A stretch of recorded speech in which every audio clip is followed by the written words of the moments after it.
Hello vous! Comment allez-vous aujourd'hui? Ouh, je suis toute contente de vous retrouver. Est-ce que vous vous souvenez d'une petite histoire qu'on a découvert il y a quelques semaines sur une application appelée Chapters? N'est-ce pas? Une histoire avec Roberta qui rencontrait un homme absolument sexy et magnifique dans un restaurant alors qu'on était dans un date pourri. Vous vous souvenez? Moi aussi. On ne va pas faire la suite de Bossman aujourd'hui. Non, non, non. Même si j'ai été un peu tentée, je l'avoue. Mais je vous laisse découvrir ça par vous-même. À mon avis, c'est intéressant.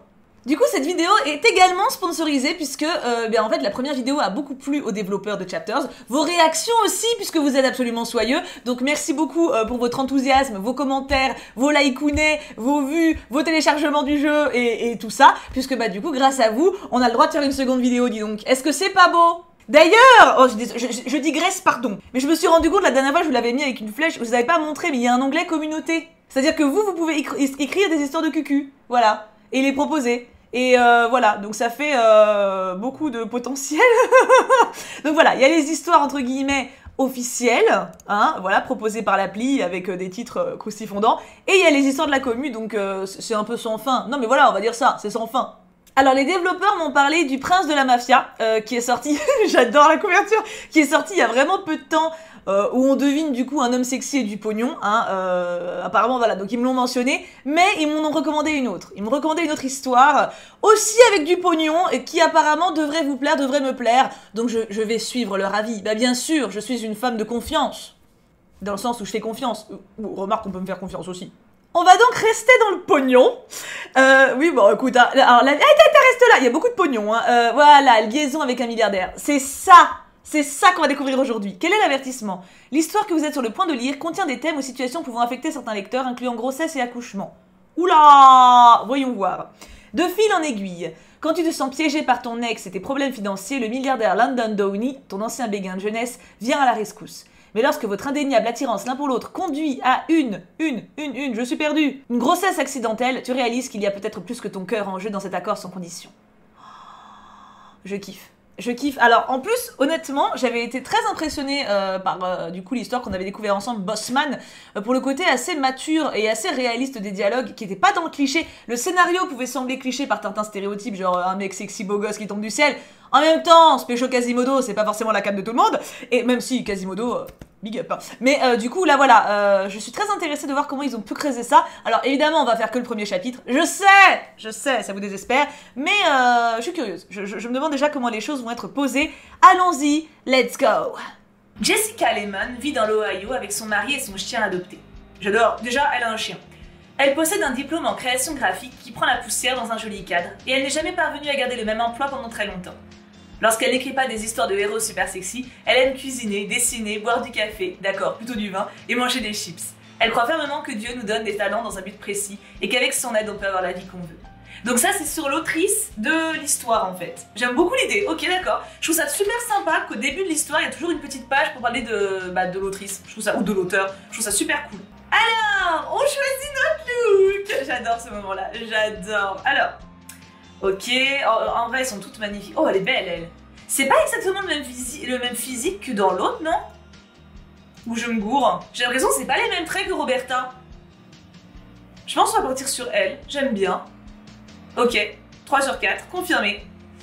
Elle est sexy, elle est sympa. J'aime bien. La coiffure, maintenant. Voyons voir. J'aime bien cette coupe-là, mais qui sait? Oui, non, ça ne va pas, ça ne va pas. Oh, sympa. Non, oh, non. Oh, non. On va repartir sur elle. J'aime bien son style, c'est sympa. J'aime bien. Article choisi, magnifique. Mon look est super, c'est parti. Oh, le nom. Pourquoi je réfléchis jamais avant le nom? 2 hours later. Hortense, je suis pas sûre qu'on l'ait déjà fait. Hortense. Il faut vraiment que je me rachète des stickers, ça met sur mon clavier, je vois plus les touches, c'est scandaleux. C'est sympa, Hortense. Ça avait Hortensia, c'est sympa. Je sais cette tenue. Oh, j'aime trop le fait qu'on puisse vraiment personnaliser comme ça. Ok, sympa. Très sympa, j'adore celle-là. Oh, celle-là, ouais, non, celle-là, elle est trop belle, j'adore. Elle est trop belle, Hortense est sublime. Tu es derrière le comptoir de ta boutique de vêtements vintage, en train de dessiner un modèle de robe que tu as imaginé. Ok, donc on est créatrice. Peut-être qu'un jour je pourrais fabriquer et vendre mes propres robes. Ce serait un rêve devenu réalité. Hortense, on est avec toi. Ta rêverie est interrompue par ton ex-petit ami, Mike, qui s'approche et vient te tenir bien trop près derrière toi. Ton corps se raidit. Tu es là tôt aujourd'hui? Oh là, Mick, on va pas dire Mike, c'est Mickey. Mickey, hein? Je viens tous les jours à la même heure, Mick, c'est toi qui es toujours en retard. Quand même, toi, on peut pas tous travailler aussi dur que toi, hein? Oh, tu sais qui me fait penser? Il me fait trop penser à genre un mec qui regarde des matchs de hockey en se grattant les parties génitales, en buvant des bières, et en étant vulgaire, et en mettant ses pieds sur la table basse, avec des bottes dessus pleines de boue. Tu vois, je visualise ça. Hein. Son attitude condescendante et son haleine matinale te mettent sur les nerfs. Je suis une femme d'affaires qui tient sa propre boutique. Je ne devrais pas avoir à m'occuper de cet idiot. Tout à fait, Hortense. Hortense, big up. Mais il en est le copropriétaire. Je dois donc le supporter jusqu'à ce que j'ai assez d'argent pour racheter sa part de l'entreprise. Mick tire le brouillon vers lui et fait semblant de l'apprécier. Joli dessin, poussin. Mick. Ne m'appelle pas comme ça. T'aimais bien ce surnom avant. Avant, on était ensemble, Mick. Maintenant, tu es un poteau. Est-ce qu'on parle au poteau? Non. Burke, je l'ai jamais aimé, tu le sais. Arrête de déconner. Oh, allez, si tu veux que je travaille ici toute la journée, laisse-moi au moins m'amuser un peu. Tu as dit travailler, Mick. Ce n'est pas s'amuser. Je ne te force pas à travailler. Tu possèdes la moitié de cette boutique. J'aurais pas à le faire si t'acceptais de la vendre, hein. Je n'aurais jamais dû me lancer dans les affaires avec Mick. Il ne se soucie pas du tout de cet endroit. Franchement, en vrai, c'est une vraie question, hein. Mais partager son taf avec son conjoint, c'est risqué quand même. Tu sais, on sait jamais ce qui peut se passer, même si ça se part pas, même si c'est pas forcément un Mick. Tu peux avoir un conjoint cool, hein. Mais imagine, je sais pas, tout simplement, ça se finit, tu vois. C'est chaud, c'est-à-dire que tu perds et ta relation amoureuse et ton taf. C'est dur quand même. C'est l'attitude décontractée de Mick qui m'a séduite, mais j'aurais dû savoir qu'il ne serait jamais sérieux. Je fais toujours ça dans mes relations. Je m'investis trop et trop vite, et puis je finis par le regretter. On en a déjà parlé, Mick. Je ne veux pas vendre la boutique. Allez, on perd de l'argent, on regarde toutes nos factures. Mick prend une facture sur la pile du comptoir et la brandit. On peut lire impayé en lettres capitales rouges sur l'enveloppe. Je devrais m'éloigner. Tu te retournes pour t'éloigner, mais Mick saisit ton poignet. Eh, pas touche! Pas touche, Mick! Oh, hey, dégage! Oh, pas la peine de bouder, poussin, viens par ici. Ah, mais je vais le taper! La boutique est super, hein. Waouh! À ton soulagement, la cloche de la porte d'entrée sonne juste à ce moment. Un homme en costume de luxe entre, suivi d'un petit garçon. Oh, ça va être notre homme. Ok, alors vas-y, attends, laisse-moi le pimper. Ouais, il fait un peu vampire, là.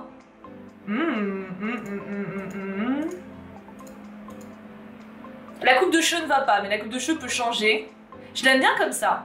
Mais on va changer la coupe de cheveux. La coupe de cheveux je sais pas mal. À la coiffure, là ça va pas. On dirait il a un truc de bestiole sur la tête, ça va pas.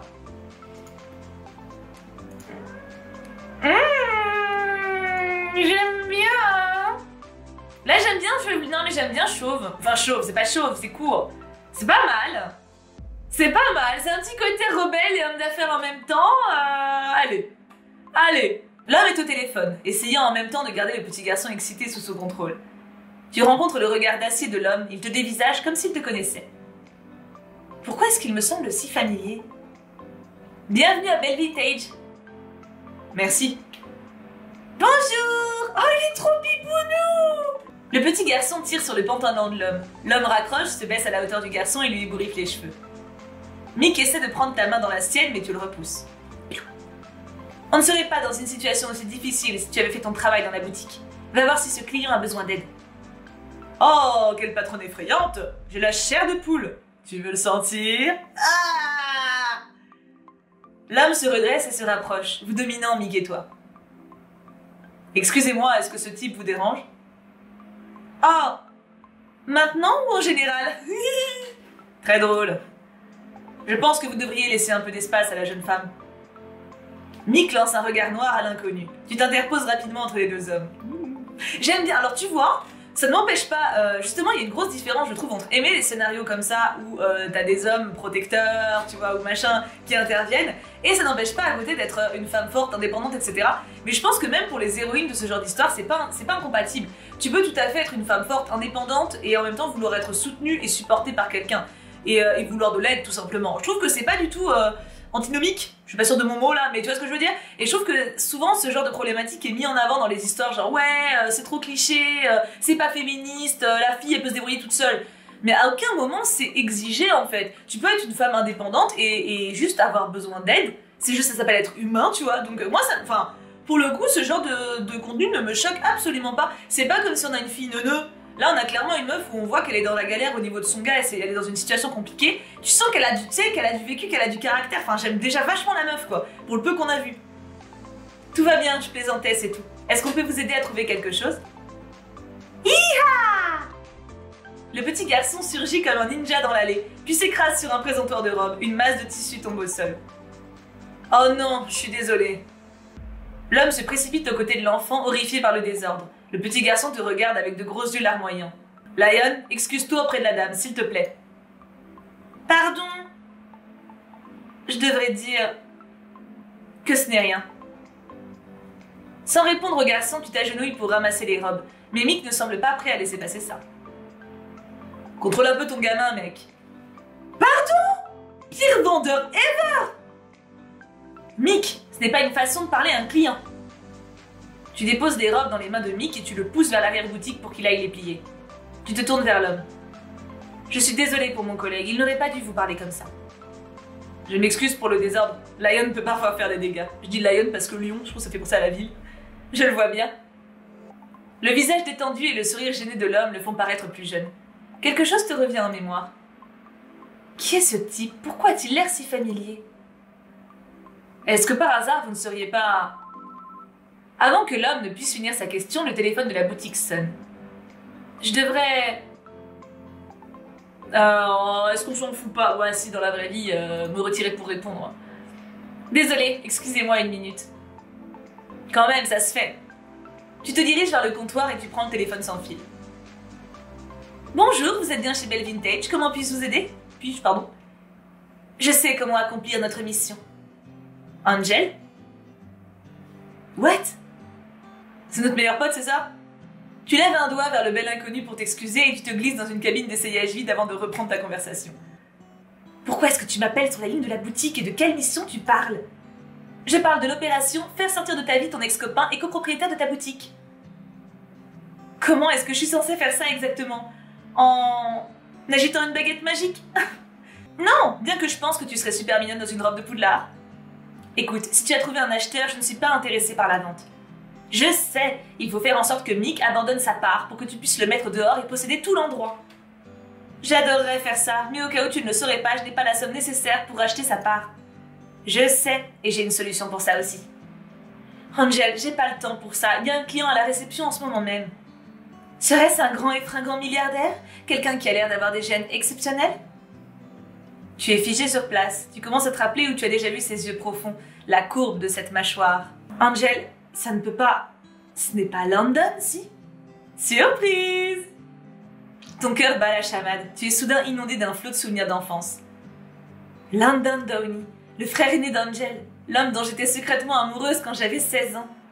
L'homme qui est devenu milliardaire grâce à la publicité. Qu'est-ce que London fait dans mon magasin, Angel? Il garde notre neveu, le fils d'Evan, pendant 1 mois. Evan est en voyage d'affaires à Tokyo. Eh bien, c'est gentil de sa part. Oui, je pense qu'il remplacerait le mot gentil par idiot. Il n'a pas le temps de s'occuper d'un enfant et Lion peut être difficile à gérer. On a vu? Ah, je vois que tu l'as rencontré. Je l'aiderai bien, mais comme tu le sais, je suis actuellement à Londres. London a besoin d'une nourrice. Tu es doué avec les enfants et tu as besoin d'argent pour acheter la part de l'autre idiot possédé. C'est une solution à ton problème. Avant de pouvoir dire un autre mot, elle a raccroché. Ok, j'adore notre BFF, c'est officiel. Elle s'appelle peut-être Angel, mais elle est loin d'être un ange. Tu te regardes dans le miroir de la loge, troublé les joues rouges. London Downey, le seul et l'unique London Downey. Je n'arrive pas à croire que je ne l'ai pas reconnu tout de suite. Il ne me reconnaît probablement pas non plus, pas sans mon appareil dentaire, mes grosses lunettes et un livre collé au visage. Tu arranges tes cheveux et déglutis, rassemblant ton courage. Allez, tu peux le faire. Tu retournes dans le magasin et vois London essayant de retirer une chemise des mains de Lion tout en tapant un message sur son portable. Il lève les yeux et te regarde. Ses yeux bleu-gris qui faisaient battre ton cœur d'adolescente font fléchir tes jambes. Je n'arrive pas à le croire.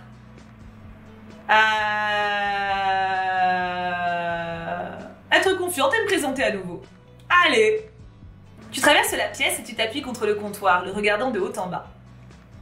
Désolée, c'était une vieille amie à moi. Ah oui, quelqu'un que je connais. Oh, peut-être qu'il me reconnaît finalement. Tu te souviens peut-être de quelques dîners de famille avec elle et peut-être d'un Noël ou deux? Landon rit et secoue la tête. Il ressemble alors au garçon dont tu te souviens. C'est donc bien toi, Hortense. C'est moi, en effet. Comment vas-tu, Landon? Bien, je suis désolée, je ne t'ai presque pas reconnue quand je suis entrée. Tu as l'air différente. Tu essaies de réprimer le rire nerveux d'écolière qui menacerait de trahir ton calme et ton sang-froid. On le connaît, ce fameux... tu sais, le gloussement. Voilà ça, tu vois. Je comprends. C'est bien de le réprimer, c'est bien. Je pourrais dire la même chose de toi. Il te tend la main, tu la prends. Elle est grande et chaude et ta main disparaît complètement dans la sienne. Tu as bonne mine? Vraiment? La chaleur se répand sur tes joues. Mais bien, oui, enfin je veux dire, tu as l'air d'avoir réussi dans la vie. Merci, même si j'ai probablement l'air assez fatiguée. Je n'ai pas eu une bonne nuit de sommeil depuis un bon moment. Le téléphone de Landon vibre. Il soupire avant de le sortir de sa poche et de répondre rapidement au message. Tes yeux se tournent vers le petit Lion qui se roule par terre. Il joue avec 2 figurines miniatures. Prends ça et ça! Est-ce que ce petit bonhomme a quelque chose à voir avec ça? Landon se frotte la nuque. Il a l'air crispé et épuisé. Ouais, Lion est mon neveu. Je l'adore, mais j'aurais dû réfléchir avant de proposer de m'occuper de lui. Je pense que c'était très gentil de ta part. Merci, mais j'en paie le prix, il a tellement d'énergie. Comme pour étayer les propos de Landon, Lion décide de courir en rond en criant autour de la boutique. Lion, ne fais pas ça, tu vas te faire mal. Lion l'ignore et continue à prétendre qu'il est sur le point de sauver une ville en feu. Landon pousse un soupir d'épuisement. C'est comme avoir un travail à plein temps en plus de mon travail à plein temps. Bref, c'est pour ça que je suis ici. Angel dit que tu es douée avec les enfants et que tu pourrais être sa nourrice. Je sais que tu as déjà un travail et une entreprise, donc tu me rendrais un énorme service. Je suppose qu'Angel n'a pas parlé à son grand frère de mes problèmes financiers. Ce travail me rendrait en fait service aussi. Mais je te paierai bien, très bien, et ce ne sera que pour un mois. Écoute Landon, c'est vrai que j'aime les enfants et je les gardais quand j'étais plus jeune. Mais ce n'est pas la même chose que d'être une nourrice professionnelle. Je ne sais pas cuisiner. Oui, je ne sais pas cuisiner. Pas bien en tout cas. Si c'est en boîte, je peux le réchauffer. Je ne te demande pas d'être un chef cuisinier. Lion a juste besoin de quelqu'un pour le surveiller pendant que je suis au travail. Ce qui est déjà beaucoup, je sais, mais j'apprécierais ton aide. Je dis juste que tu pourrais trouver quelqu'un avec plus d'expérience. Soudain, Lion se tient debout sur une chaise à roulettes derrière le comptoir. Elle glisse sous son poids et il vient s'écraser au sol. Instinctivement, tu te précipites aux côtés de Lion. Les larmes lui montent aux yeux et sa lèvre inférieure tremble. C'était une sacrée chute. Pauvre Lion, il doit être traumatisé. Je devrais le réconforter. Allez! Tu t'accroupis puis tu saisis doucement ses petites épaules. Oh, tu es tombé, mon grand? C'était une grosse chute, hein? Lion renifle et s'essuie les yeux. Oui. Mais tu vas bien? Oui, mais ça m'a fait peur. Tu retires doucement les mains de Lion du genou qu'il serre. Tu embrasses doucement son genou. Il renifle. Tu sais ce qui fait fuir la peur? Quoi? Une cape de super-héros. Tu tires une bande de tissu de derrière le comptoir et tu la drapes autour de Lion pour créer une cape. Le visage de Lion s'illumine instantanément. Il se remet sur pied et brandit une arme imaginaire. Maintenant, évite les meubles, d'accord? D'accord. Lion s'éloigne gaiement. Waouh, c'était... Tu vois, tu t'en sors vraiment bien avec lui. Eh bien, j'ai une petite équipe, mais quitter le magasin serait quand même un peu délicat. Landon se redresse et fronce les sourcils. Une lueur apparaît dans ses yeux comme s'il était prêt à tout pour avoir ce qu'il veut. Je te dédommagerai bien. Oh, il est soudainement devenu un homme d'affaires sérieux. Je me demande si c'est comme ça qu'il mène ses affaires. Pas étonnant qu'il soit milliardaire. Je parie que les gens ont du mal à lui dire non. Landon sort un cahier et un stylo qui a l'air de coûter cher. Il griffonne quelque chose et te tend le bloc-notes. Ça te va? Tu regardes le chiffre et tu es bouche bée. Bon sang, ça fait beaucoup de zéros, il doit manquer une décimale. C'est... définitivement assez. Ce serait hebdomadaire, bien sûr. Oh bah bien sûr, oh bah bien sûr. Hebdomadaire? Eh bien, c'est beaucoup trop. Beaucoup trop. C'est le prix d'une nourrice professionnelle. Je ne veux pas d'un inconnu chez moi. Je vais éviter les ragots inutiles. Tu as le vague souvenir d'avoir lu un article à ragot sur London, mais tu l'oublies rapidement lorsque London se rapproche de toi. C'est vraiment un salaire justifié. Tu me rendrais service et je veux m'assurer qu'il soit remboursé, dans sa totalité. Mais, s'il te plaît, Hortense, pense-y tout simplement, d'accord? Tu croises son regard sincère et tu déglutis difficilement. D'accord, je suppose que je peux y réfléchir. London écrit autre chose sur son carnet, il arrache la feuille et te la remet. Merci, c'est mon numéro. Appelle-moi quand tu veux. Je devrais... donner mon numéro. Ouais, donner mon numéro aussi, on sait jamais. Tu déchires un morceau de papier du bloc-notes de ton bureau et tu y griffonnes ton numéro personnel. Et voilà le mien. Tu peux m'appeler ou m'envoyer un message si tu as besoin de quelque chose. London te fait un sourire taquin et tu détournes le regard. Oui! Viens dire au revoir, Lion. Lion s'approche de toi et te fait la révérence. Tu es jolie, au revoir. Il est trop mignon. Il n'a pas tort. Tu es vraiment très belle, Hortense. C'était sympa de te revoir. Oh, un mec qui te dit les yeux dans les yeux comme ça, tu es vraiment très belle, mais à l'aide! Trop craquant. Ton visage tourne au pourpre alors que London porte son téléphone à son oreille et te fait signe de la main. Il prend la main de Lion et il quitte ta boutique. Oh mon Dieu, qu'est-ce qui vient de se passer? Est-ce que j'envisage vraiment de faire ça? Quel idiot prétentieux! Tu te retournes et vois Mick appuyé contre la porte de l'arrière-boutique. Ah non mais toi, mais t'es tellement un nulos. Tu le dépasses pour te rendre toi-même dans l'arrière-boutique pour aller chercher plus de stock. Mick te suit. Ce type pense vraiment qu'il peut se pointer ici et t'acheter, comme si tu n'avais pas de responsabilité ici. Je devrais... défendre London. Il n'essaie pas de m'acheter, Mick. Il a juste besoin de quelqu'un pour l'aider pendant quelques jours. Et ne parle pas de responsabilité comme si tu en connaissais le sens du mot. Mais est-ce que je me trompe? Tu as des responsabilités envers le magasin, non? C'est exactement pourquoi j'envisage de prendre ce travail. J'ai besoin d'argent. Mick prend ton menton entre son pouce et son index. Ah, ne touche pas! Je sais. C'est pour ça qu'on va vendre cet endroit, Poussin. Je devrais... dire à Mick que je vendrai jamais la boutique. Tu saisis le poignet de Mick et tu retires de force sa main de ton menton. Bien! Je te l'ai dit, ça n'arrivera jamais. Je ne vendrai jamais cet endroit. Mon Dieu, mais tu es si têtu! Écoute, on a donné une chance à cet endroit, mais il est temps de l'abandonner. Va juste plier quelque chose, Mick. Il croise ses bras sur sa poitrine. Voilà, j'ai plié quelque chose. Ok, ça m'a fait rire. Ok, non mais j'ai un humour de merde, ok. T'es un vrai con. Oh, t'aimes ça pourtant, hein? Tu tiens le petit bout de papier dans ton poing, celui avec le numéro de London. Angel a raison. Avec cet argent, je pourrais facilement racheter la part de Mick et le faire sortir de ma vie pour de bon. Sans réfléchir, tu te retournes et ouvres la porte. Quoi? Où est-ce que tu... Hé! On le rattrape? Elle est belle, la boutique déchire. Hein. Tu sors du magasin et tu regardes à gauche et à droite. Tu aperçois London et Lion dans un magasin de jouets de l'autre côté de la rue. Tu cours à la fenêtre du magasin et tu toques sur la vitre. Hé! London prend Lion dans ses bras et ils te rejoignent sur le trottoir.